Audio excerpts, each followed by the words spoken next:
আমাদের জীবনে আমরা অনেক জায়গায় অনেক সময় কিন্তু প্রতারিত হই। তো আজকে যে সেই প্রতারিত হওয়ার ধাপটি আসলে আমার ছিল সেটি আমি একেবারেই বুঝতে পারিনি। তো আমি আজকে এমনভাবে প্রতারিত আসলে হয়েছি যে আর বলার আর কোনো রকমের ভাষা নেই।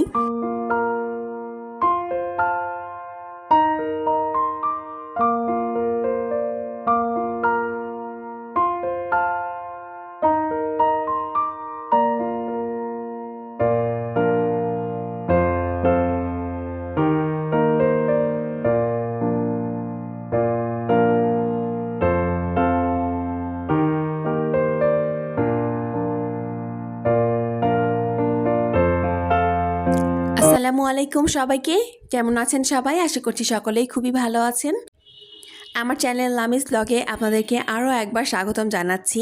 চলে এসেছি নতুন একটি ভিডিও নিয়ে। আশা করছি সকলেই আমার সঙ্গেই থাকবেন, আর যদি ভালো লেগে যায় তাহলে একটা লাইক দিয়ে তারপর ভিডিওটি কন্টিনিউ করবেন। আজ আমি বেশ কয়েকটা দিনের ভিডিও নিয়ে তারপর একটা ভিডিও বানিয়েছি, আর এই কারণে হয়তোবা ভিডিওটি একটু বড় হয়ে গিয়েছে। তো আসলে একটু ধৈর্য সহকারে যদি দেখেন তাহলে ইনশাল্লাহ আমার বিশ্বাস যে ভিডিওটি আপনাদের ভালো লাগবে। তো আজকে ভাবলাম যে ঘরবাড়ি একটু অন্যরকম করে একটু সাজিয়ে নেই। আমার এই যে এই ওয়াল হ্যাঙ্গিংয়ের যেই শোপিস রাখার, এটা আসলে নাম কি আমার মনেই নেই। তো আসলে এইটা আমার কিন্তু আমি যখন পুরাতন বাসাতে ছিলাম তো এটা কিন্তু তখন ওয়ালেই হ্যাং করানো ছিল। তো নতুন বাসাতে এসে আর আসলে এটা আর হ্যাং করা হয়ে ওঠেনি। তো পরে কিন্তু আমি একটা ভিডিওতে দেখিয়েছিলাম যে এটাকে আমি বারান্দাতে রেখেছিলাম গাছ টাছ দিয়ে। তো এখন আবার ভাবলাম যে না, ওখানে ভালো লাগছে না, আর কেন যেন ওই জায়গাটা মনে হচ্ছে একটু আবদ্ধ লাগছে। আর যেহেতু ওটা কাঠের, তো এটা আসলে এখন বারান্দায় রাখলে কিন্তু ওটা আবার নষ্ট হয়ে যাওয়ার একটা ভয় রয়েছে, কারণ সামনে যেহেতু বর্ষাকাল আসছে, আর যেহেতু ওইগুলিতে বৃষ্টির পানি যদি পড়ে তাহলে কিন্তু ওটা নষ্ট হয়ে যাবে। তো এই কারণে আমি আবার ওটাকে কিন্তু ঘরের মধ্যে নিয়ে এসেছি, আর বেশ একটা নতুন একটা লুক দেওয়ার চেষ্টা করেছি। তো আমার কাছে কিন্তু মাশাআল্লাহ ভালোই লাগছে। তো আপনাদের কাছে কেমন লাগছে অবশ্যই আমাকে কমেন্টে জানিয়ে যাবেন।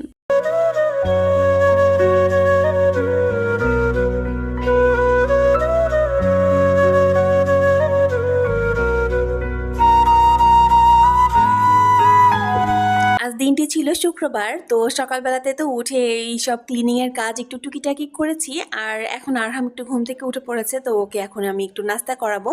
তো আমি অবশ্য এখন নাস্তা করিনি, আজকে আরহাম সকাল সকাল করেই উঠেছে।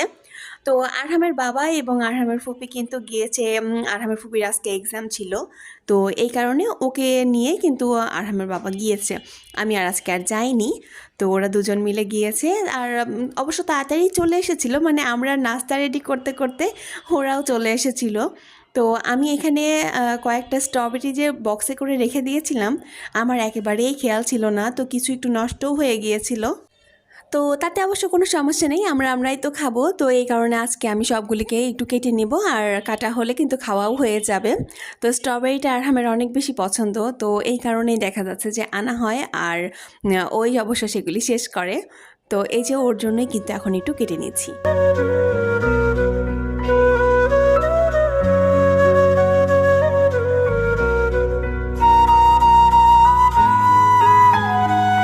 একটি বাড়িতে হাউসওয়াইফ যিনি থাকেন তার ঘাড়েই যে সকল কিছুর কাজ একদম রয়েছে, এটা কিন্তু একেবারেই না। তো এই কারণে আমি কিন্তু ছোটোবেলা থেকে আরহামকে শেখাচ্ছি যে ও এই যে আমার হাতে হাতে একটু কাজ করে দিচ্ছে, ও টুকিটাকি যেমন দেখা যাচ্ছে বাটিগুলি এনে আবার ডাইনিংয়ে রাখছে। তো এগুলি কিন্তু ও যে আবার খুব আমি ওকে জোর করে করাচ্ছি এমনটা কিন্তু একেবারেই না। দেখুন ও কিন্তু অনেক খুশি। ওকে যদি এগুলো টুকিটাকি কাজ করতে দেওয়া যায় তাহলে ও কিন্তু অনেক খুশি হয়ে যায়। বাড়িতে ছেলে হোক বা মেয়ে হোক, তাদের সকলকেই কিন্তু টুকিটাকি আসলে অনেক কিছুতেই কাজে কিন্তু ইনভলভ করাটা অনেক বেশি জরুরি।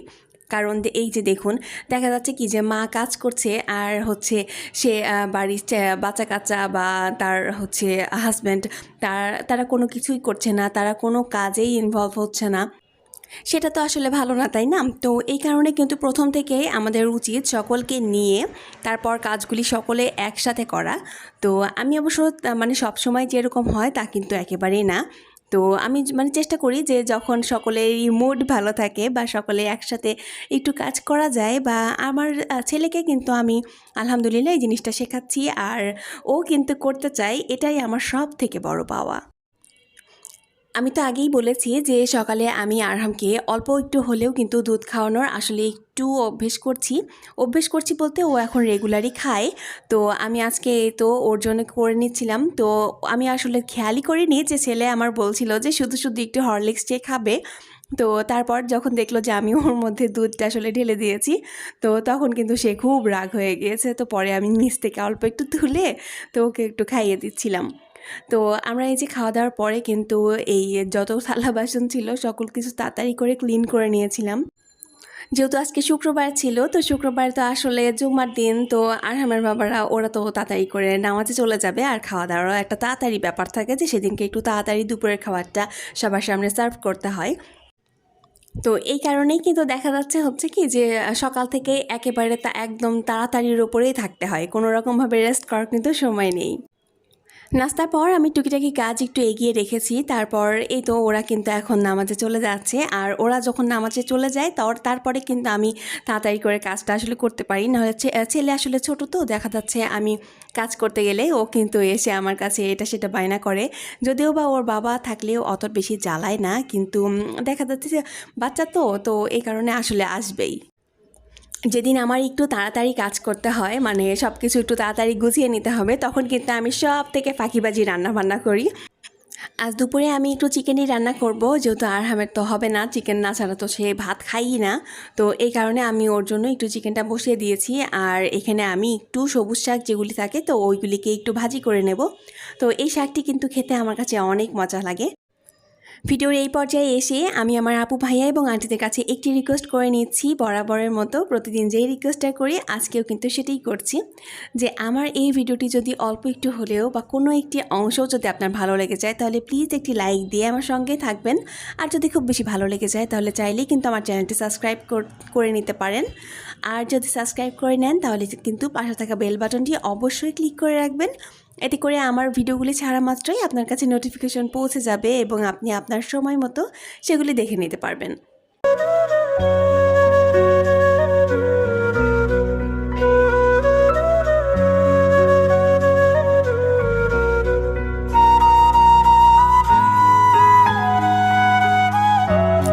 বেশ কটা দিন হলো আমি কিন্তু আমার কোনো আপুদের কমেন্ট পড়ি না ভিডিওর মধ্যে।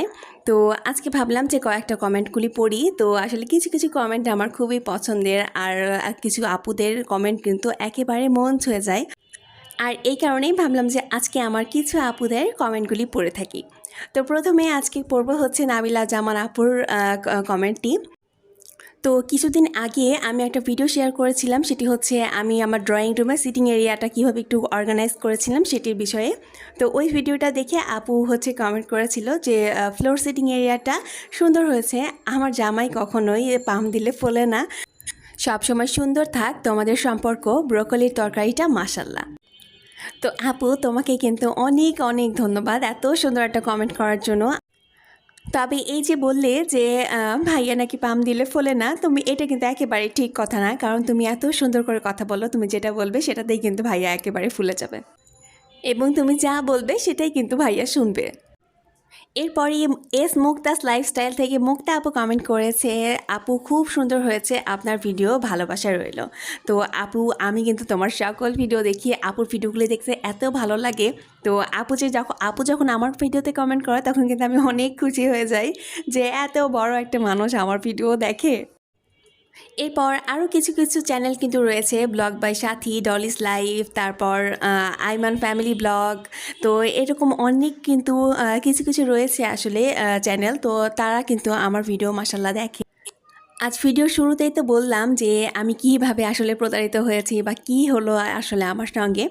তো এই যে ড্রেসটি দেখছেন এইটা আমি অর্ডার করেছিলাম গত বৃহস্পতিবারে, আর এটা হচ্ছে ডেলিভারি দিতে আসে হচ্ছে গত শুক্রবারে আর কি।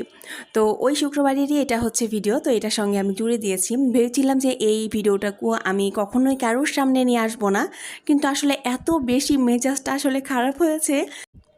আসলে মানুষ যে এভাবে মানে কাউকে ঠকাতে পারে এটা আসলে আমার জানা ছিল না। আমি অনলাইনে অনেকবার জামা কাপড় কিনেছি বা অনেক কিছু কিনেছি, কিন্তু আমি কখনোই এভাবে প্রতারিত হইনি। মানে আমি একটা ড্রেস অর্ডার করেছি, কিন্তু সেই ড্রেসের মানে 1%ও আসলে সেরকম আসেনি, একেবারে ডিফারেন্ট একটা ড্রেস দিয়ে দিয়েছে। তো এই যে লেসটা দেখতে পাচ্ছেন, এই লেসের কোনো রকমের নামও নিশানও ছিল না। আর এই যে এটি দেখতে পাচ্ছেন, এটি কি জানেন তো? এটা হচ্ছে দোপাট্টা। তাহলে চিন্তা করুন যে এইটুকু দোপাট্টা আমাকে দিয়েছে। আর দোপাট্টার চারপাশেই কিন্তু লেস লাগানোর কথা ছিল, সেটি কিন্তু এই যে দেখতে পাচ্ছেন এই সেই পেজ।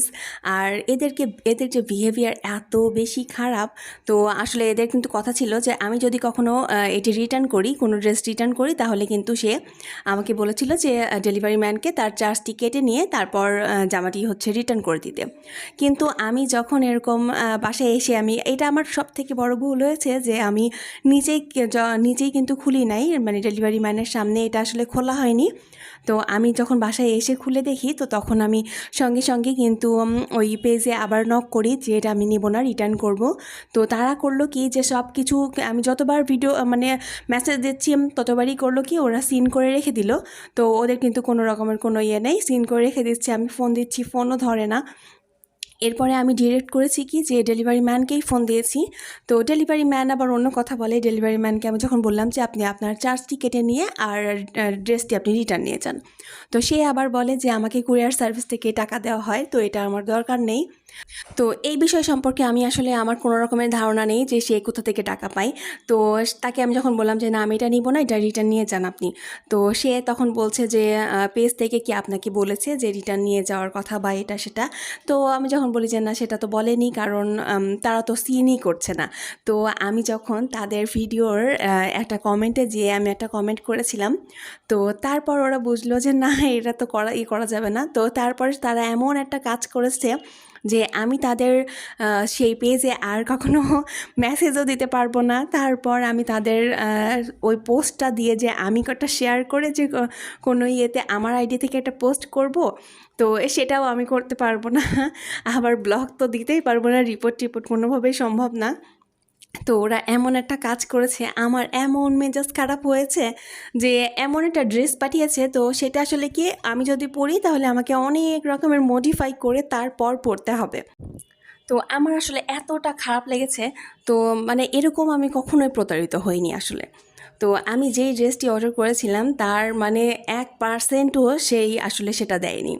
আর ওটা হয়েছে কি যে আমি গত হচ্ছে বৃহস্পতিবার রাতের বেলা ওটা আমি অর্ডার করি, আর শুক্রবার সকাল মানে দুপুরেই তারা সেটা ডেলিভারি দিতে আসে। তখনই আমার একটা খটকা লাগে যে কী ব্যাপার, এত তাড়াতাড়ি কিভাবে সম্ভব? তাও রাতে বলতে আমি কিন্তু 12টার দিকে মনে হয় অর্ডারটা দিয়েছিলাম। তো এত তাড়াতাড়ি কীভাবে আসলে সম্ভব হয়? এত তাড়াতাড়ি তো কোনো ডেলিভারি দেয়ই না সচরাচর।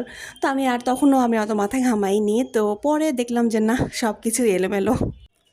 তো পরে আর কোনো কিছু করার ছিল না, পরে আর রেখে দিয়েছি। সেটা আর কীভাবে কী করব, সেটা তো আর রিটার্নও দিতে পারছি না।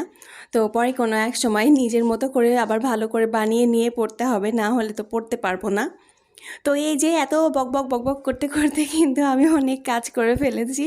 তো এই ভিডিওটুকু ছিল হচ্ছে রোজার আগের দিন, মানে যেদিন আমরা সেহরি করব, তো সেই দিনকার ভিডিও। তো সেদিনকে আমি রাতের বেলা এগুলি করে রেখেছিলাম। আমি ইচ্ছে করেই কিন্তু রোজার অনেক দিন আগে এই ফ্রোজেন খাবারগুলি বানিয়ে রাখিনি। রোজার একদম আগের দিন বানিয়েছি যেন আমি এটা বেশ কিছুদিন খেতে পারি। তবে বেশ কিছুদিন বলতে খুব যে বেশি অনেক দিনের জন্য বানিয়েছি তা কিন্তু না। এটা দেখা যাচ্ছে যে খুব বেশি হলে 5 দিন খেতে পারবো এরকম। তো খুব বেশি করে রাখিনি, পরবর্তীতে আবার একটু করে রাখবো। তো গতকাল রাতেই কিন্তু এটা করে রেখেছিলাম, আর এই তো এখন কিন্তু সকাল হয়ে গিয়েছে। তো সকালে কিন্তু আমি এগুলিকে সেপারেট করে বিভিন্ন বক্সে রেখে দিচ্ছি যেন এগুলি নিতে আমার একটু সুবিধা হয়। আর আজকে সন্ধ্যায় মানে প্রথম ইফতারিতে আমরা যেটা খাবো, তো সেটা আমি একটু আলাদা করে রেখে দিয়েছি। তো আসলে এই আলাদা করে রাখলে হবে কি যে আমার আর সন্ধেবেলাতে খুব বেশি একটা প্রবলেম হবে না। তো প্রথম ইফতার ইনশাল্লাহ কালকে আসবে ভিডিও, আর দেখা হয়ে যাবে কালকে। তো আজকে ভিডিওটি আমি এই পর্যন্তই রাখছি, দেখা হয়ে যাবে পরের ভিডিওতে ইনশাল্লাহ। ততক্ষণ পর্যন্ত সবাই ভালো থাকুন, সুস্থ থাকুন, সকলকেই জানাই খোদা হাফিজ, আসসালামু আলাইকুম।